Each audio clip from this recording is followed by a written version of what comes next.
régimen de excepción, es importante recordar que lo contrario a la impunidad de la que tanto se ha hablado, lo contrario a la impunidad es la justicia.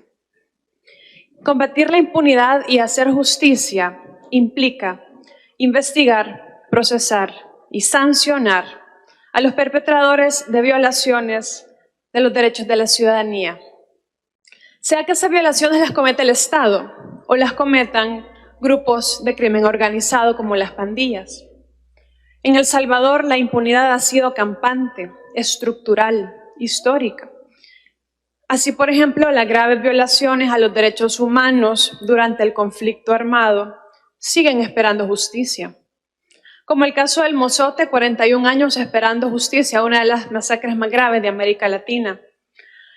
Y las víctimas y sus familiares siguen esperando por justicia para sancionar a los responsables. Y así otros casos, miles de desaparecidos, miles de torturados, presos políticos, siguen esperando justicia, verdad y reparación. Veamos en perspectiva qué es lo que ha pasado en nuestro país a la luz de esto.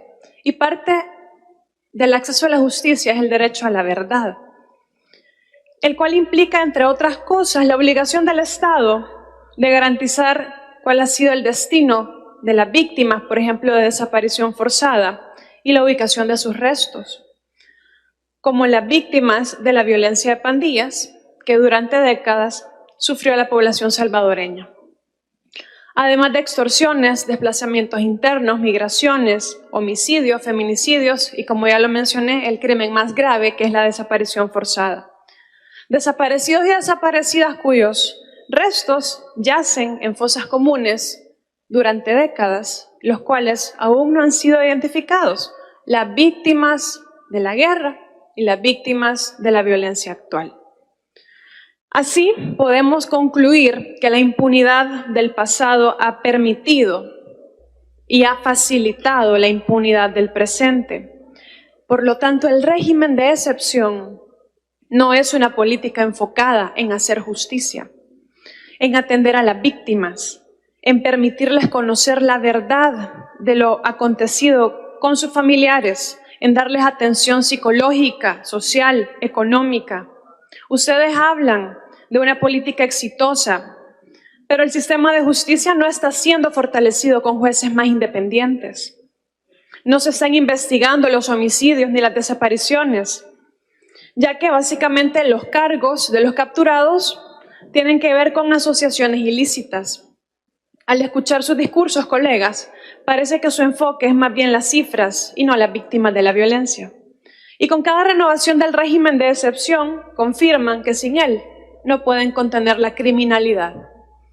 Este régimen de excepción, además, está creando nuevas víctimas, pero no solo de la violencia, sino ahora del Estado, lo cual es inaceptable como una política pública para la seguridad ciudadana.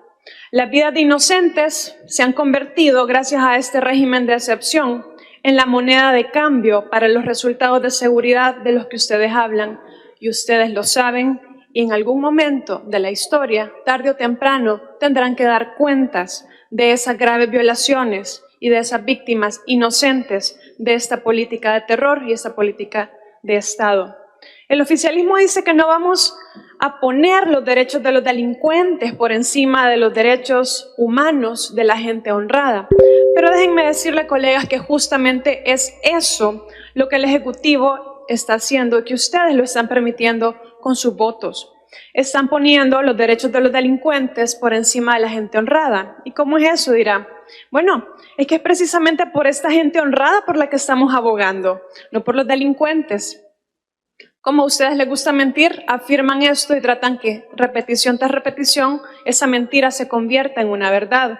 Pero abogamos por quienes han perdido la vida durante las detenciones, a quienes han sido comprometidos en su integridad física y mental también. La Comisión Interamericana de Derechos Humanos ya tramita una denuncia por 68 personas muertas en el marco de este régimen de excepción. Y ese es el trato que ustedes le dan a la gente honrada.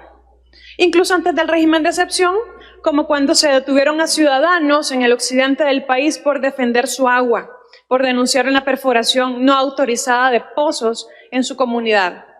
Estas mismas personas están en riesgo de perder su libertad nuevamente. ¿Y a los criminales? Pero a los criminales les dan privilegios. ¿Por qué? Bueno, que sepan los salvadoreños, y les invito a leer el artículo 4, letra C y D de las reformas que se hicieron a la ley contra el crimen organizado, que estos diputados aprobaron.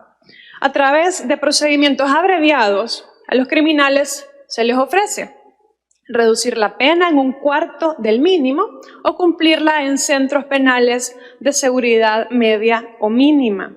A los criminales les reducen las penas a través de esa legislación.